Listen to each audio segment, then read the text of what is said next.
Chapter 23. They're not happy with you, you know, Talia's warned as she set the plate of warmed yapple triangles in front of Cherry. It was dinner time, which was supposed to mean a proper balanced meal, but Cherry had wanted yapels and Thalias had decided that one meal of junk food wouldn't kill her. Heaven knew the girl had earned some indulgence. I talked to Admiral Aralani before she went into the hearing. She said some of the aristocra want to bring charges against you for putting a Skywalker at risk. Ik know, Thrawn said, but that sentiment won't go anywhere. As I already told them, I sent you and Cherry to Premia to return the Vac fighter and deliver a message, fully expecting that you would return to Scylla on the next available transport. It was Yve's decision that put you at risk. Thalias nodded. That was true enough, as far as it went. But at this point it almost didn't matter. The aristocra could be as furious as they wanted, but the outpouring of gratitude from the Vax had pulled the momentum from the hope they could mete out any real punishment. That, and the fact that Thrawn had delivered Yiv alive for interrogation. Thalias had no idea what the Council and aristocra had learned from him and from the data files they'd pulled from the Deathless. But Yiv had struck Thalias as the sort who loved to put his own brilliance on display, even if the only person allowed to see and appreciate that brilliance was himself. She had no doubt that the records of his self-indulgence included his precise plans for the Ascendancy. At least you're getting better at politics, she said. Between the aristocra and the Vax, you're learning how to play the game. Thrawn shook his head. Hardly. Aralani and General Bakif are handling the dealings with the aristocra. As to the Vax, that was never strictly about politics. I still don't understand that part, Cherry said around a mouthful of food. Everyone said they want to see all sides of things, but then they just took our side and attacked the Nicardan when we asked them to. Actually, the solution also came from the Admiral, Thrawn said. At the last moment, she saw something that I hadn't. Thalias sat up a little straighter. You missed something? I miss many things, he said. And it did have part of it, of course. The Vax want to see all the various points of view, all the different thought lines, just as everyone says. But those thought lines aren't given equal weight. Thalias thought back to the artwork she and Thrawn had seen in the Premia Art Gallery. But you said their artwork showed the whole thought line thing, she objected. True, Thrawn said. But if all lines were given equal weight, their art would be a scribble of confusion with no direction or focus. So they decide which thought lines they like best, Cherry asked. Which ones they like, but more important, which ones they trust. There's really nothing surprising about that. No matter what people might say, they always make value judgments of the information and opinions they receive. They couldn't function otherwise. I see, Cherry said, brightening. When you showed them that Yiv had stolen your message to them, that he lied, he stopped being someone they could trust. Exactly, Thrawn said. Even worse from his point of view, as soon as that happened, everything else he'd said became suspect. So all his promises and negotiations went straight out the vent, Thalias said. Correct, Thrawn said. So what was it Admiral Aralani saw? Thalias asked. She'd been looking into Vac history and saw something odd, Thrawn said. For all the contempt their neighbors heaped on them over the years, on the grounds that they can't make a decision, all of those neighbors have been very careful in their confrontations to never kill a Vac in combat. Thalias glanced at Cherry, saw her own surprise reflected in the girl's face. Really? Really, Thrawn said, because they knew the same thing Aralani realized. The Vax value everyone's thought lines, but when someone is killed, their thought lines are gone forever. That robs the whole of the combine of information and threatens the culture. So an attack on any individual is an attack on the whole society, Thalias said, nodding. Exactly, Thrawn said. Whether or not Yiv realized that, the commander of the battle dreadnought, who'd been tasked with destroying the Springhawk, apparently didn't care about such subtleties. Aralani was able to lure him into firing on a pair of non-combatant Vax ships, killing their crews and awakening that cultural fury. At that point, all the rest of the thought lines suddenly faded away, with only one remaining. The one where they joined together to protect their world and their people, Thalias murmured. And with the battle coordination plan I'd already given them, There was no fumbling or false starts. They and Aralani's warships quickly and efficiently joined forces against the Nikardan. And she got all that just from reading history? Cherry asked. That and the way she looks at the universe, Thrawn said with an oddly sad smile. Where Izi non-Chiss as assets, she sees them as people. Thalia's looked over at Cherry. A lot of people saw Skywalkers as just assets, too. Makes her a good commander. Indeed it does, Thrawn said. Certainly a better commander than I. Maybe not, Thalia said. Different doesn't necessarily mean better or worse. Different just means different. It was your battle plan, right? Cherry put in. She got them on our side, but it was both of you together who won the fight. Along with the warriors of her attack fleet, Thrawn said. Her officers follow her with confidence, even eagerness. Mine follow me because they're good Chiss warriors. So change, Thalia suggested.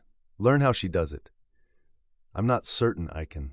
I wasn't sure I could fly, Cherry said. You taught me how. And you've been teaching me how to observe and think, Thalias added. As to confidence, if you think Cherry and I put our heads into Yve's trap just because we're good Chiss warriors, you really don't understand people. Or at least not us. And may it be a long time before either of you are forced into such trust again, Thrawn said. The Ascendancy owes you greatly, Skywalker, Cherry, and Thalia's, trial-born of the myth. You're trial-born? Cherry said, smiling with delight. Wow, that's great! Thank you, Thalias said, blinking at Thrawn. I didn't know they'd announced that yet. A blazing star hero of the myth? Thrawn smiled. Trust me, if they could have announced you as a ranking distant, they would have. But that time will come. Maybe, Thalias said. Sure it will, Cherry said. We're heroes. Captain Thrawn just said so. You are indeed. Thrawn stood up. And now I need to get back to the Blue Dock. The Springhawk's going to need extensive repairs, and I'm told the foreman would like me there in person to hear his report. Thank you for coming by, Thalias said. Cherry and I wanted to hear how it had all ended, but no one had time to talk to us. You're welcome, Thrawn said. I hope you'll be able to join us aboard the Springhawk again in the near future. If we have anything to say about it, we will, Thalias promised. Though that assumed, of course, that she would be allowed to continue as Cherry's caregiver. Right now, that was anything but certain. Then take care, he said. Nodding to each of them, he turned and walked through the hatchway. Thalias watched him go, the Patriarch's words echoing through her mind. And watch over your commander. I cannot help but feel that he holds the key to the Ascendancy's future, whether that future be triumph or ultimate destruction. Thalias? Thalias turned back to see Cherry frowning at a yapple she'd picked up. Yes? Cherry eyed the snack another moment, then set it back down on the plate. I'm finished with these, she said. Can I have some real food now? You certainly may, Thalias said, smiling. What exactly would you like? The trance abruptly ended, and with a start, Kilori found himself wrenched from the great presence. He blinked open his eyes. He was still on the bridge of his current ship, nestled into a configured navigator's seat. But the lights and displays that should have shown position and status were blank. Somehow, the power to the flight and navigation systems had been shut down. And as he pulled off his headset, he saw to his surprise that the bridge was deserted. Hello? He called tentatively. No answer. Hello? He repeated, staring out the viewport as he fumbled for his straps. The ship was floating dead in space, squarely in the middle of nowhere, with no nearby stars or planets that he could see. What in the depths had happened? Is anyone there? Greetings, Kilori of Uandualan, a cultured voice came from the bridge speaker. Forgive the interruption in our journey, but I wish to speak to you in private. Of course, Kilori managed, his winglets fluttering harder than they had since Thrawn's grand confrontation with the Benevolent 2 months ago. Yes, may I ask your name? You may not, the voice said calmly. Tell me about Yiv the Benevolent. Kilori felt his winglets twitch. He'd thought, he'd hoped, all of that was finally past him. Clearly it wasn't. I don't know what you mean. He disappeared, the voice said. One rumor says he was killed in action. Another says he defected to the Chiss or someone else. Another says he deserted his forces and went to live in quiet luxury in the far reaches of the chaos. What do you say? Chilori pressed his winglets against his cheeks, trying to get them to stop moving. Thrawn had warned that any word from him on the subject of Yiv's fate would end with Kilori being thrown out of the Pathfinders, and the Pathfinders being thrown out of the Navigators Guild. I don't.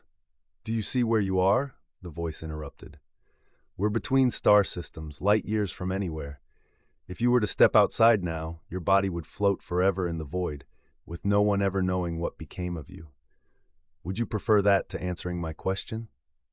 No, Chilori whispered. Yiv was captured. He was taken by the Chiss by Senior Captain Thrawn. And the Nicardan destiny? Kilori waved a hand helplessly. Yiv was the Nicardan destiny, he said. He was the undisputed leader. When he vanished, there was no one else who could take his place. No one who could continue the relationships he'd built with alien governments. The uncertainty over what had happened to him, that all by itself froze everyone's plans and thoughts. And when the Vax started describing to everyone in the region how his ships had fired on them, he shook his head. It all just fell apart. Some of his chiefs are still talking about restarting their road of conquest, but no one believes it anymore. Even if they try, they'll just end up fighting among themselves. And Yiv's map to that road of conquest? Chilori sighed. The Chiss got Yiv. They probably got the map and all the rest too. For a moment the voice was silent. You had a bright future ahead of you. Do you wish that to resume? He already told you the Nicardan are gone. There was a small snort. The Nicardan were fools. Heavy-handed, destructive fools. Useful in their way, but we always knew they would break like an ocean wave if they ever encountered too firm a sea stack. You were the benevolence master, then? Chilori asked. An instant later, he regretted his impulsiveness.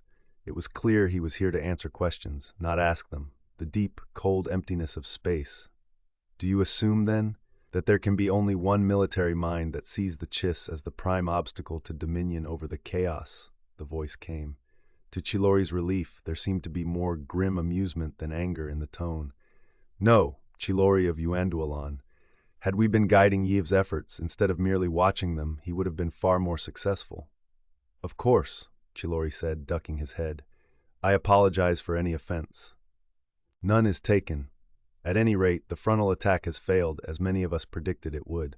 Clearly, something more subtle will be necessary. Chilori pricked up his ears. You're going against the Chiss? Do you disapprove? Not at all, Chilori assured him. They've taken my life from me. If your offer of a bright future includes revenge on the Chiss, you can count me in. Excellent. Abruptly, the displays and controls came back to life. Chilori took a deep breath, watching as the self-checks cleared, watching as the location display calibrated itself. His earlier assessment had been correct. They were very much in the middle of nowhere. You may continue our journey, the voice continued. We will talk again later. Yes, Chilori said. May I, if I can't have your name, can you at least tell me what to call you? Jixtus, the voice said. You may call me Jixtus. Make good note of that name, Chilori of Yuandualan. It's the name of he who will finally and completely destroy the Chiss Ascendancy.